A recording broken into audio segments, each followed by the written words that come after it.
algumas situações, algumas pautas aí que são de interesse a todos vocês. Então, nós recebemos aqui hoje o nosso convidado, que já esteve aqui outras vezes também na UpTV, já virou nosso parceiro aqui, né? Nosso grande parceiro. E vamos apresentá-lo então. Ele é o André Antunes Garcia, ele que vem atuando aí no segmento de direito já há muito tempo. Ele é diretor da empresa Antunes Garcia Advogados Associados, ele é relator do Tribunal de Ética da OAB de São Paulo, também presidente da Comissão de Direito do Terceiro Setor da OAB de Diadema e presidente também da APAI de Diadema. Então, fico muito honrada aí pela sua presença mais uma vez aqui no nosso programa, André Antunes Garcia. Boa noite. Muito boa noite, Liliana, Mauro. A honra é minha de estar aqui mais uma vez, né, na UpTV, a TV Sem Fronteiras, a TV da internet que mais cresce no Brasil. Olha que legal, hein? Olha aqui, ó. Um grande Tô me prazer sentindo agora, estar hein? com vocês e poder compartilhar um pouquinho da nossa história, compartilhar um pouquinho do nosso trabalho e trazer algumas dicas também aos consumidores, né, que no caso hoje falaremos sobre a rescisão, o direito do comprador na rescisão do contrato de imóvel na planta. Então, acredito que vão trazer dicas valiosas aí para enriquecer. Para síndicos, para condôminos, né? Hoje todo mundo fica ligado aí nas dicas que ele vai dar hoje aqui, no que diz respeito à lei, que é importantíssimo a todos vocês que compram, né, o imóvel aí na planta, tem que saber como lidar com isso. Aqui tem várias perguntas, dúvidas, que até algumas pessoas já até mandaram para a gente aqui, que nós vamos estar questionando. Então, você quer falar alguma coisinha antes, né, Mauro? Não, sim, dizer que, como ele falou, a nossa empresa cresce, Sim. mas é devido ao critério da escolha do nosso conteúdo e das pessoas, dos nossos convidados. A gente procura sempre trazer, assim como você, pessoas que realmente têm um trabalho executado, estabelecido, que realmente são brasileiros que trabalham de verdade, né? Produzimos aí alguns efeitos para um público muito carente de informação, que é o pessoal de condomínio, estudando lá, principalmente na legislação. Legislação já é aquela beleza, né? Que eu já meto pau mesmo, porque, pelo amor de Deus, né? Tem que melhorar isso urgente e modernizar. Agora eu quero fazer só uma aberturazinha aqui, gente, que é importante falar, para que ele possa também depois poder explanar as dúvidas de todos vocês aí.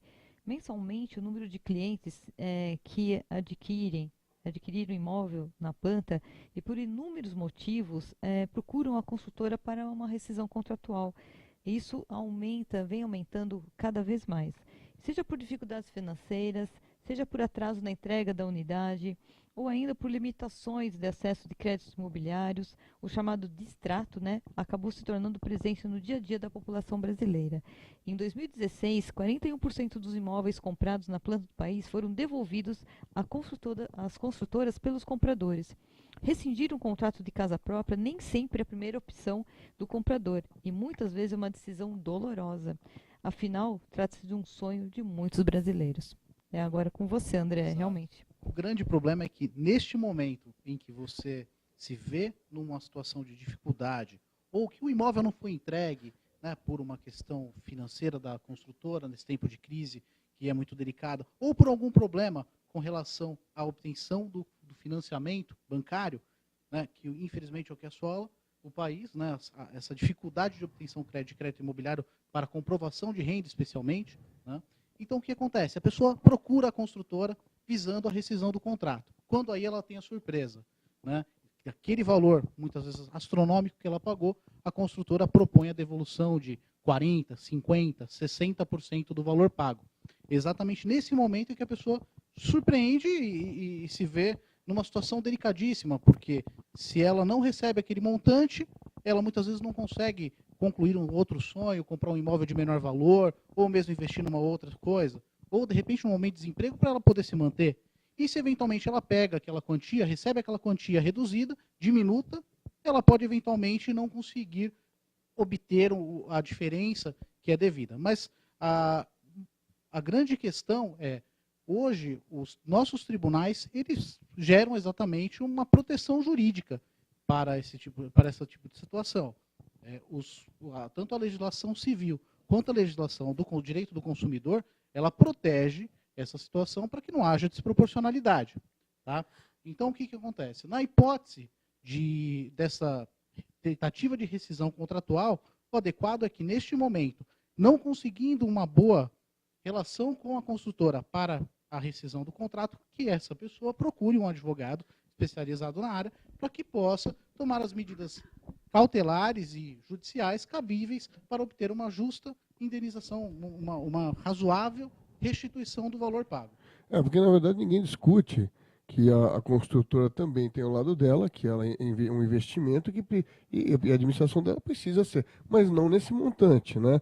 Na verdade, é uma série de fatores, né? Você veja, você comentou aí as linhas de crédito, né?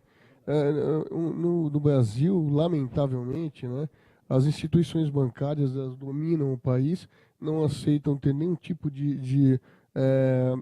não contribuem, né, para a melhora, pensando apenas internamente na questão da instituição do banco em si, e quem sofre é a população. Hoje, a Caixa Econômica baixou ainda mais o tamanho do crédito, você precisa dar muito mais dinheiro à vista para obtenção. A dificuldade da aprovação hoje, seja de crédito, de seguro, é uma loucura.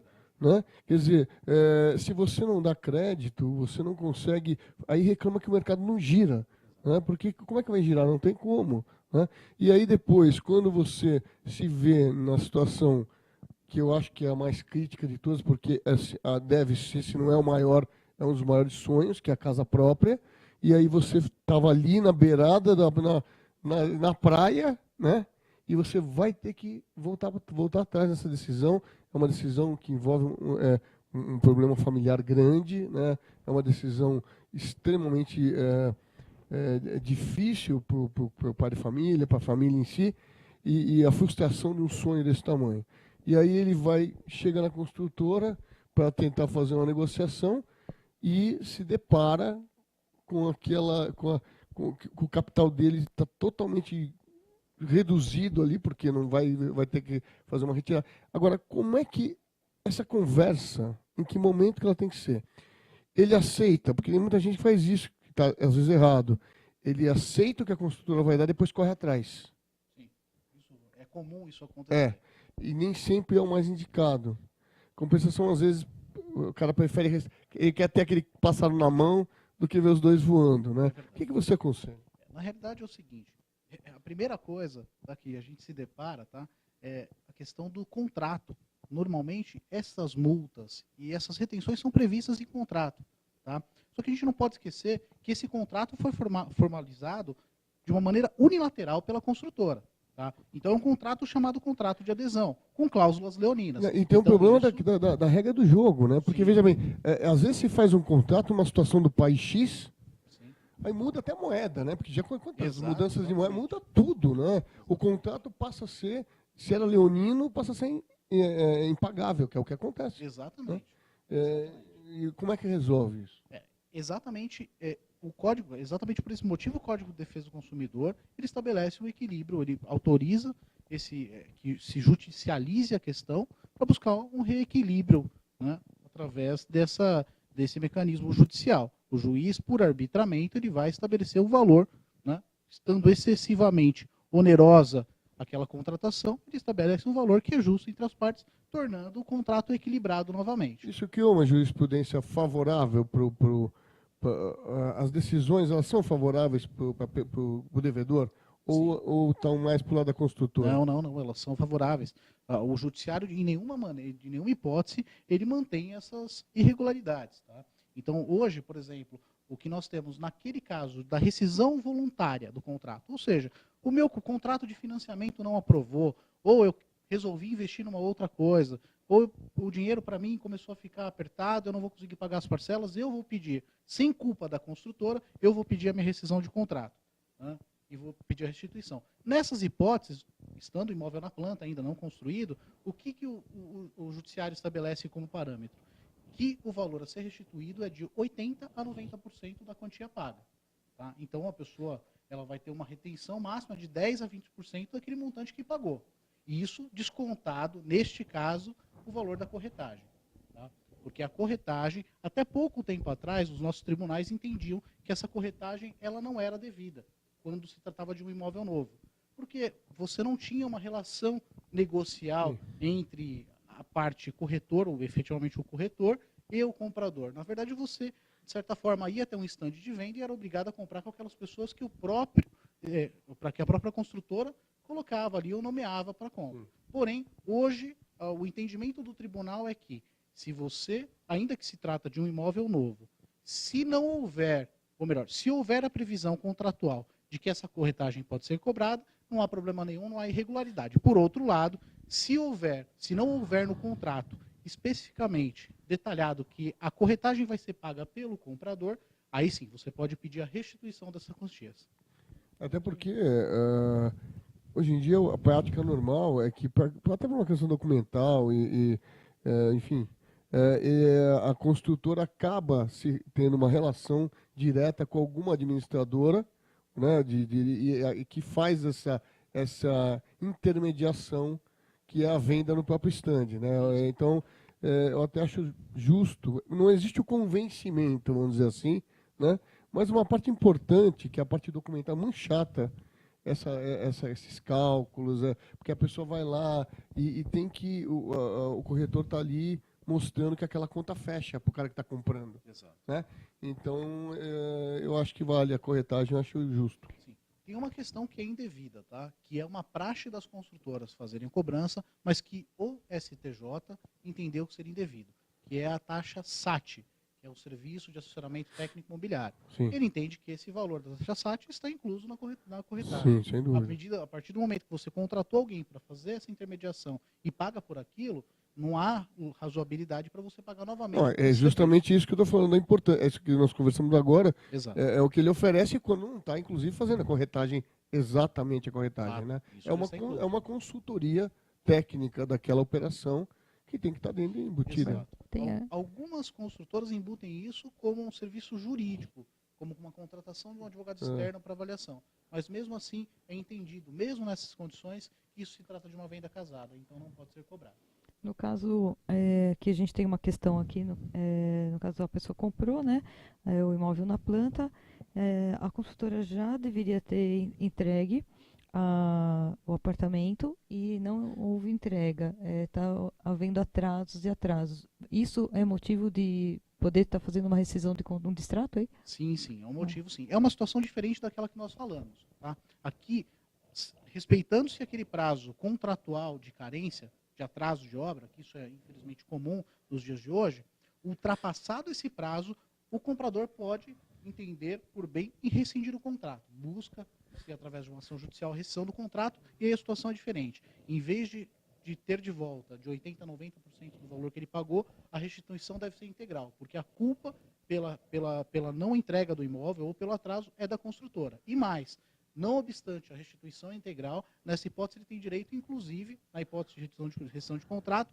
a restituição dos valores pagos a título de corretagem também. Tudo acrescido de correção monetária, desde o desembolso, e juros desde a data da propositura da ação, juros de 1% ao mês. Mas tem algum limite, por exemplo, desse prazo de ter passado do tempo da construtora para judicialmente isso ou não? Na realidade, o que se entende é que o prazo ele deve ser um prazo razoável. Você não vai colocar um limite, um prazo contratual de 5 anos de atraso. Normalmente, o prazo de 180 dias úteis até 1 ano, ele é um prazo que se entende como razoável. Além disso, é considerado, dentro daquelas questões do direito do consumidor, dos princípios do direito do consumidor, como uma cláusula leonina que pode ser eventualmente anulada num processo, numa ação judicial. No caso de a pessoa comprou um imóvel, ela quer rescindir porque desistiu daquele imóvel porque ela quer comprar outro imóvel. Pode ser feita alguma transferência, alguma coisa assim, algum tipo de rescisão, mas já visando a compra de um outro imóvel? Já? Na realidade, não. Havendo esta situação, ela vai rescindir com aquela construtora, vai receber, tecnicamente, de 80% a 90% do valor pago, tá? E aí ela pode dar início a uma aquisição de um outro imóvel. Uma coisa importante a destacar é que muitas construtoras também estabelecem que a devolução da quantia, né, paga, no caso de rescisão, que que ela é paga, que ela é devolvida da mesma maneira que foi paga. Então, se você pagou em 60 parcelas, ela te devolve 60 parcelas. Essa é mais uma cláusula leonina, que não pode ser mantida também. Tá? Então, nessa hipótese, se aplica a jurisprudência do Superior Tribunal de Justiça, que determina que o pagamento deve ser feito em parcela única, uma única vez. É o que deixa as construtoras numa situação complicada, né? Porque o cara tem que... nós estamos falando de valores altos, né? Se a construtora não estiver preparada, eu estava comentando aqui um caso recente aí, acho que foi no Jornal Nacional, não sei o que aconteceu, que é um imóvel de praia. Você vê que cada situação, né? Que o brasileiro se encontra de vez em quando e a lei fica ali naquela situação. O cara não sabe o que fazer, né? O cara investe, incorporaram um prédio, construíram um prédio, a construtora foi lá e, num determinado momento, quando venceu o prazo, no vencimento do prazo de entrega do prédio, a construtora não só não entregou, como abandonou a obra. Eles entraram com uma ação judicial contra a construtora e ganharam judicialmente o direito, acertaram só a parte da construtora que era devida e de continuar e terminar o prédio. Não sei muito bem os detalhes, mas olha cada coisa. Levaram mais 2 anos para terminar o prédio, gastaram mais de 5 milhões de reais, terminaram o prédio na Praia das Astúrias, no Guarujá. Muito bem. Quando eles foram fazer o habite do prédio para morar, a construtora, já com o terceiro nome, acabou entrando com uma ação de recuperação judicial e interditou tudo. É uma loucura. Eu não conheço o fato, né, mas é uma situação delicada. Imagino, talvez, que essa construtora tivesse algum contrato, né, realizado com a primeira construtora de compra do imóvel no momento anterior, já, de repente, preparando uma situação de blindagem patrimonial, e a primeira construtora, né, a titular do negócio deve, acredito eu, que ter simulado alguma espécie de negócio, enfim, quando na realidade outra empresa seria a dona. Infelizmente as situações acontecem, né? Nem sempre as pessoas e as empresas agem de boa fé. Por isso que é importante, antes de comprar um imóvel, consultar a empresa que você está comprando. E um advogado para ver o contrato. Né? Sem dúvida. Sempre. A gente sempre orienta de contratar um profissional habilitado, porque contrato é uma coisa terrível. Te pega pelas pernas mesmo. Né? E essa operação, esse trâmite, né? Ele é lento na justiça ou é uma coisa mais rápida assim? Como é que está funcionando? Ora, no passado, as ações, os processos judiciais eram relativamente lentos. Né? Hoje, com o processo digital, né, com toda a sistemática, é uma ação digital. É um processo totalmente digital. Hoje o advogado faz no seu escritório a ação e digitaliza toda a documentação com uma certificação digital. Ele reconhece a validade de toda a documentação e envia para o juiz. Em poucos dias, o juiz já está tomando conhecimento daquela ação e determinando a citação do réu. Eu tive casos que foram julgados em 6 meses. Então, isso... Que no caso do Brasil é um recorde. Né? Se tratando que existem o devido processo legal, né, todo o procedimento, ele dá um direito ao contraditório. Sem dúvida. Então, você promoveu uma ação, o juiz vai analisar a causa, se houver a pertinência e os requisitos legais, ele vai determinar a citação do réu. Ele vai dar um prazo para o réu se manifestar, normalmente 15 dias úteis.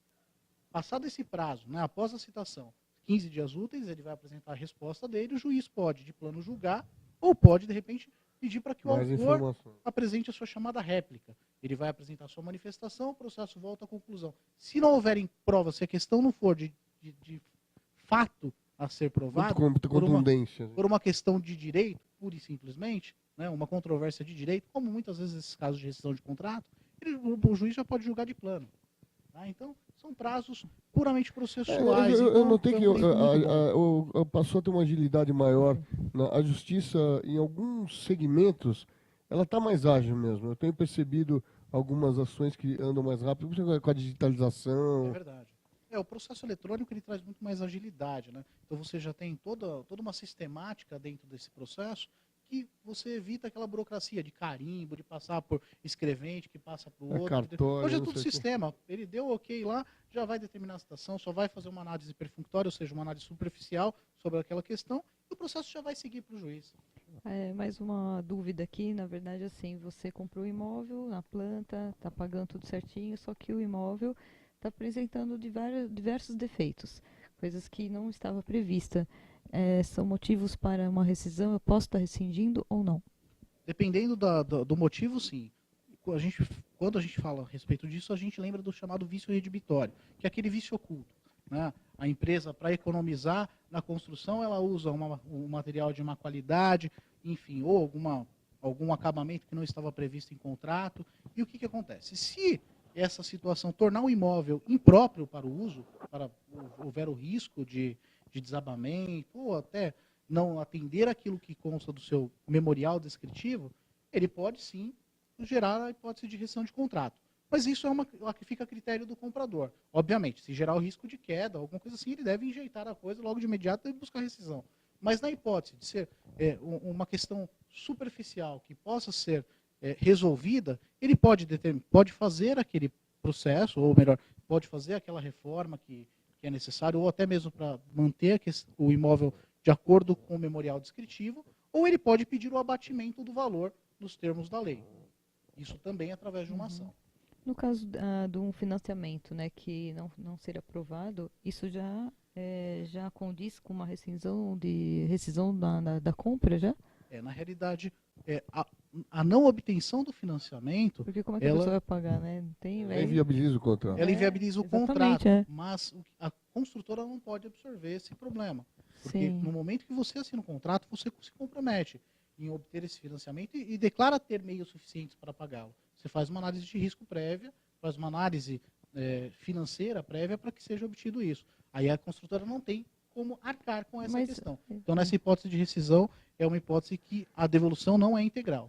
E o contrário também é verdade. Uma época, eu não lembro, alguns anos atrás, eu trabalhei já com várias construtoras, e as construtoras que trabalham com financiamento, porque eles têm um contrato com o cara que está comprando, mas eles também têm um contrato com o banco, porque eles financiam a obra, né? Então é um repasse, né? Um repasse do banco. E aconteceu, às vezes acontece e prejudica o comprador, mas também pode acontecer com a construtora. A construtora fechou um contrato com a Caixa Econômica, não lembro com quem que era, no índice tal, né? E teve um problema de governo, esse índice explodiu, a dívida dela, que era calculada por esse índice, quintuplicou e ela não podia repassar isso porque ela tinha um outro índice de contrato com o comprador.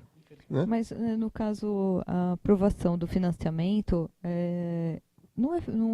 essa pesquisa toda não é necessariamente deveria ser feita antes de assinar um contrato? Na realidade, não pode ser feito isso? Como que é? Na realidade, isso é feito no momento da compra. Em que se efetiva a transcrição do imóvel. Na verdade, assim, tá. você quando vai na construtora, você está adquirindo uma promessa de compra e venda. Entendi. Não existe a propriedade em si. Tá. O imóvel não está desmembrado, não existe a unidade habitacional.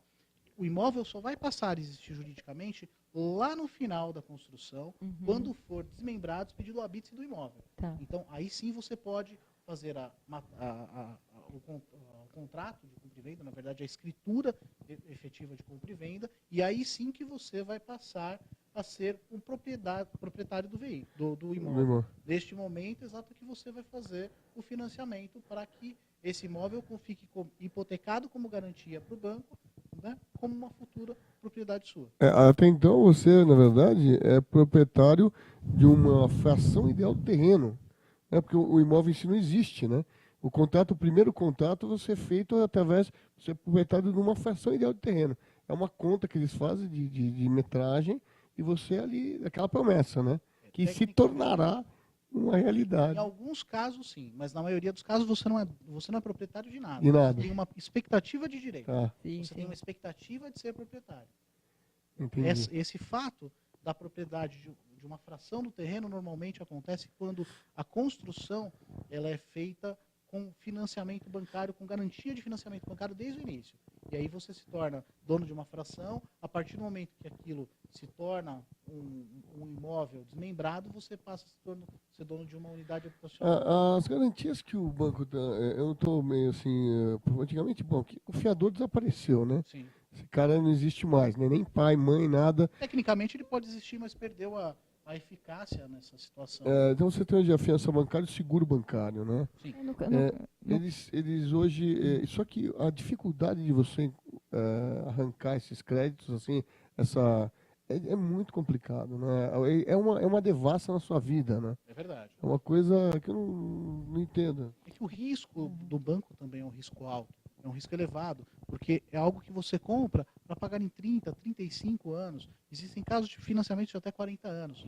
Então você tem que promover esse risco para o futuro, né, pensando que essa pessoa pode vir a ficar desempregada, que essa pessoa pode vir a falecer no meio do contrato, por isso que é obrigatório ter o seguro contratual. Né, eles embutem o valor do seguro contratual, exatamente porque se há o falecimento, você automaticamente quita o contrato, pelo menos aquela fração do contrato da parte que é o detentor do seguro, né, o segurado. Mas tem isso exatamente para que crie um pouco de garantias, porque senão, a longo prazo, o banco vai ganhar dinheiro a longo prazo nesse aspecto, um bom dinheiro, digamos assim, mas senão ele não tem essa garantia futura, até porque o imóvel, a tendência dele, com o tempo, num primeiro momento, é ela ter uma ascensão de valores, e depois de um determinado tempo de uso do imóvel, vai ter naturalmente a queda. Agora, é uma dúvida também, tá? Estou assim falando como leiga nesse assunto, tá? Mas assim, por exemplo, eu comprei o imóvel, eu tenho interesse de continuar pagando, porém eu estou numa situação crítica nesse momento, estou sem emprego, perdi o emprego, não estou tendo nenhuma verba, não tenho condições de pagar. Que condição eu posso estar alegando nesse sentido, né? Existe alguma lei que me protege, que eu possa estar, de repente, acertando isso mais para prorrogando esse pagamento? Como Uma que eu posso fazer? renegociação do contrato, na Isso. verdade. Isso, na verdade, vai variar de construtora para construtora. Como o imóvel ainda está, eventualmente, do que nós estamos tratando, do imóvel na planta, sim, há a possibilidade da construtora abrir uma concessão, de você fazer uma redistribuição das parcelas e dos pagamentos. Isso não é incomum. Hoje, as empresas estão, especialmente nesse momento de crise, no momento de venda, as empresas abrem mão de algumas situações, de alguns Porque direitos. não é interessante para ninguém Ela não devolver o perdeu imóvel, né? o negócio. Nem para o proprietário e nem para a construtora. Exatamente. É um mau negócio para os dois. Não importa qual o índice que fique para cada um, qual é o percentual, é muito ruim. Quer dizer, o ideal, sempre o bom senso, é atuar nessa negociação e um refinanciamento desse contrato, uma renegociação, pode ser interessante. Exatamente. Eu acho que Eu fica posso interessante passar para um ambas as terceiro, partes. por exemplo, de repente eu não posso pagar, mas eu quero passar o apartamento para o meu irmão, por exemplo. Existe essa possibilidade? Ele fazer uma transferência de dívida para alguém, não sei. Sim, a possibilidade, a cessão o direito ele pode ser cedido, ainda que se trate de uma promessa de compra e venda, né, de uma expectativa de um direito, né, futuro, esse crédito, esse valor que circunda este contrato pode ser cedido, sim. Tá. Muitas vezes, porém, a própria construtora estabelece umas regras para a cessão. Tá? Normalmente ela estabelece que para essa cessão ela fica com uma parte do valor pago, um valor mínimo, 3, 5, 10%, normalmente não chega a 10%, tá? Mas pode ser estabelecido, ok?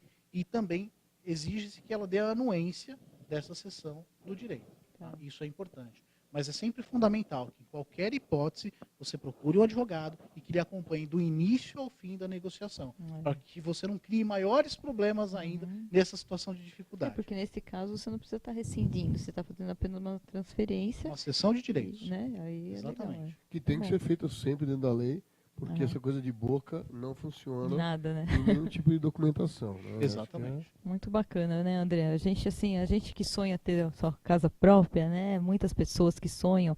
É muito importante todas essas questões, até para a gente poder se prevenir lá na frente, né? Não fazer um ato impensado e de repente trazer conflitos e problemas para dentro de casa depois, né? É verdade.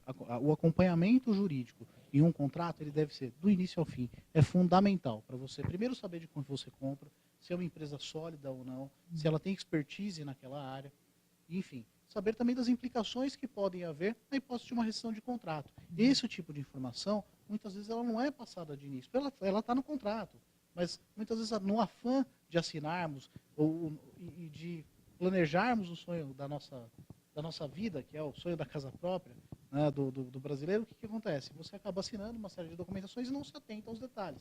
E exatamente esses detalhes é que vão fazer toda a diferença no momento da rescisão. Isso vale para tudo, né? Para compra e venda, para locação. É verdade. Dá muito problema a locação. É verdade. Locação residencial, comercial, enfim, cada um tem sua regra, né? Mas é importantíssimo você estar muito bem assessorado, porque não é fácil. Contratos mal feitos podem ser um problema enorme, né? Nós queríamos aí aproveitar até a presença do André aqui. Como eu falei no início do bloco, ele também, além de advogado, ele também atua como presidente da APAE de Diadema, e ele quer fazer um convite a todos vocês hoje, que vai acontecer, está acontecendo aí uma campanha, né, um evento muito bacana, e aí fica aí você para fazer o convite, André, por favor, para todos que estão nos assistindo aqui. Claro que sim. Obrigado pela oportunidade, Liliana. No dia 2 de dezembro, tá, nós vamos fazer aqui, eu imagino que nós temos aqui o nosso folder da campanha, é a nossa 17ª Feira de Natal. Vai ser no dia 2 de dezembro, que é um sábado, das 10 às 18 horas, na Avenida Dr. Ulisses Guimarães, 316, que é a nossa sede da APAE. Lá nós teremos muitas coisas legais, tá? Além das apresentações dos nossos alunos, nós vamos ter também feira de artesanato, nós temos também bazares de diversas lojas, diversas marcas que trazem seus produtos a preços muito interessantes. É uma oportunidade muito legal para se comprar presente de Natal. Então, assim, tem brinquedos de excelente qualidade, que são brinquedos que são vendidos, são doados, né, para pai, ou vendidos abaixo do preço de mercado, sendo que parte dessa renda é destinada aos nossos projetos. E, além de tudo, roupas também de excelente qualidade e produtos de utensílios domésticos. É uma grande oportunidade de inclusão social. Qual o horário que vai ser das 10 às 18 horas. Inclusive, vocês estiveram no último presente, prestigiando, e nós nos dando a honra de prestigiá-los, né? Também. Nós ficamos muito felizes porque, além de você estar colaborando para uma instituição, a APAE não preciso nem falar, né? A APAE é a APAE. E vocês vão estar deixando aí a sua marca, o seu carinho para realmente pessoas que precisam de verdade e que estão aí lutando para ter sempre um lugar melhor, uma vida melhor. E vocês também vão ter um passeio agradabilíssimo, porque foi muito divertido. Nós estivemos lá ano passado, foi uma grande honra, nós cobrimos o evento. E fomos convidados, tratados com muito carinho, e eu tenho certeza que todos vocês também o serão. Fala um pouquinho, só rapidinho, André, o trabalho da APAE que você realizou esse ano, qual o fechamento que você faz aí do trabalho todo com a sua equipe, as dificuldades que você vem encontrando aí, os desafios, né, da APAE? Claro. Manter a APAE é um grande desafio. Hoje nós temos em torno de 83 funcionários, mais estagiários, enfim. É uma equipe bem grande, né, de trabalho. Atendemos hoje em torno de 650 pessoas por dia na APAE. Então é um volume de trabalho gigantesco e um carinho muito grande e uma dedicação enorme dos profissionais que lá atuam. Nós trabalhamos no segmento, nós atendemos pessoas, em geral, com necessidades especiais, sejam crianças ou adultos, né, e idosos também. Nós trabalhamos com 3 núcleos, que seria o núcleo da saúde, núcleo da educação e núcleo da assistência social. Esse ano foi um ano bastante interessante, de grandes conquistas, um ano difícil, naturalmente, financeiramente, em razão da crise do país. Mas foi um ano diferente, um ano que nós conseguimos aprovar bastante projetos sociais, nós conseguimos obter verbas do Unicef através do projeto Criança Esperança. Né? Essa verba ingressa agora, no ano que vem, em torno de R$300 mil, que vão ser aplicados num programa de aprendizagem para jovens que são portadores de necessidades especiais. Então, esse projeto vai possibilitar a inclusão social dessas pessoas, o trabalho em empresas, aprenderem uma profissão e possibilitar que elas tenham uma vida bem próxima daquilo que, né, elas merecem ter, que é a normalidade, que é estar dentro do padrão de inclusão social. Muito bom. Eu queria, falando nessa questão social, queria também convidar todos vocês. Amanhã eu estarei aí me reunindo com mais de 60 mulheres empreendedoras aqui da região do Grande ABC. Nós estaremos na Passarela do Bem, é um desfile beneficente, o qual eu tenho o prazer de estar desfilando junto com todas essas mulheres de destaque aqui na nossa região. É um evento aí que vem sendo realizado pelo Rotary daqui do ABC, um evento que eu tenho muito orgulho, o Rotary Clube Santo André, e a renda será destinada para o projeto AMET. É a AMET que oferece a oportunidade de reinserção ao mercado de trabalho para pessoas em situações de ruas acolhidas pela Casa Moradia Parque Miami, que são os protagonistas da criação da primeira fábrica de tijolos ecológicos de Santo André. Ela foi idealizada e gerida pela Enactus, Instituto Mauá, que impactando na sociedade de forma concreta, vivendo o ideal rotário de servir. O desfile será amanhã, será o início 19h30 na Pizzaria Vero Verde, em Santo André, e a venda será revertida então para essa entidade. Então eu quero aí agradecer o convite, estarei aí com certeza, com muito orgulho, sempre que me convidarem. Eu gosto muito de fazer parte de projetos beneficentes, projetos sociais, me dá muito prazer mesmo. Quero que você saiba também que pode contar comigo e com o Mauro para este evento na PAI. Estaremos lá também marcando presença e prestigiando todos vocês, viu? Muito obrigada. Porque, na verdade, não é só a OptiV, já tem essa característica, a gente procura estar próximo de coisas de valor, né? De situações de valor. E, pessoalmente, eu e a Liliana somos muito engajados em vários projetos que realmente fazem diferença na nossa vida pessoal. É por isso que eu digo para você que acha, mas eu não... qual que é a diferença? Essa mania, né? Mas o que eu posso fazer? Todo mundo pode fazer. Faça a sua parte, você vai lá, você vai ter uma tarde agradabilíssima e que vai adquirir coisas, comer, enfim, vai se divertir e você vai estar, sim, de fato, de verdade, ajudando a melhorar cada vez mais a qualidade de vida de todas essas pessoas. E a sua mesmo, né? Para o seu bem-estar mesmo. Você se sentir bem, se sentir feliz, poder estar contribuindo de alguma forma com as pessoas. Esse lado de ser humano, né? Essa humanização, acho que todo mundo, né, fazendo um pouquinho, a gente consegue fazer uma grande mudança, com certeza, no nosso país aí, tá bom? E fazer a gente não depender mais de verbas de governo. O brasileiro se ajuda, tem que se ajudar, gente. Porque ficar dependendo de verbas de governo, milhares de promessas, né, é impossível. Existem a paz fechando, né? Sim, é uma realidade. Isso é um crime. Uma paz fechar é um crime. Então, nós podemos e temos a obrigação de fazer alguma coisa por isso. E falando da PAI, eu quero deixar aí um abraço aí, né, para os nossos queridos amigos da PAI de São Caetano, o presidente aí, Jorge Salgado, a diretora Ana Paula e a nossa assessora aí, Rita, também Romero, grandes amigos, parceiros que a gente acompanha também muito, já quase 3 anos, né? 3 anos aí. Quase 3 anos acompanhando aí todos os eventos e projetos de vocês. Estamos juntos aí, engajados também. E contem sempre com a UpTV. Quero deixar meu agradecimento a você, André, e as suas considerações finais, por favor. Eu que agradeço, foi uma honra estar aqui mais uma vez, junto com vocês, junto com os web internautas. Realmente me sinto lisonjeado em participar desse programa. Muito bom, muito obrigado. Espero estar aqui em outras oportunidades. Espero poder contar com vocês na APAI também e, enfim, me colocar à disposição sempre que precisarem, a gente poder fazer um pouquinho juntos para o bem das pessoas. Gratidão aí para você e para toda a sua equipe da PAI. Parabéns aí pelo trabalho. Boa noite, Mauro. Então, encerrando o nosso programa mais uma vez. Sim Solution. Programa ao vivo, olha aí, ó. Ao vivo, né? Olha só que beleza, né? Deu programa certo ao aí. vivo, eu acho muito legal. Muito bacana. Né? Hoje foi um teste, né, do programa ao vivo. Passamos no teste. Eu nem Estamos infartei contratados nada. aqui pela UpTV. Eu não infartei, nem gaguejou. Que belezinha, né? Queria deixar mais uma vez o agradecimento aí pela presença do Daniel, do Jefferson e do Leandro que estiveram aqui, e especialmente também o seu amigo, né? Meu amigo, o Denis Denis, Ferrão, grande todos os prazer em nossos revê-lo, convidados, meu amigo. amigos e parceiros também que nos contribuem com o programa Cinto Solution.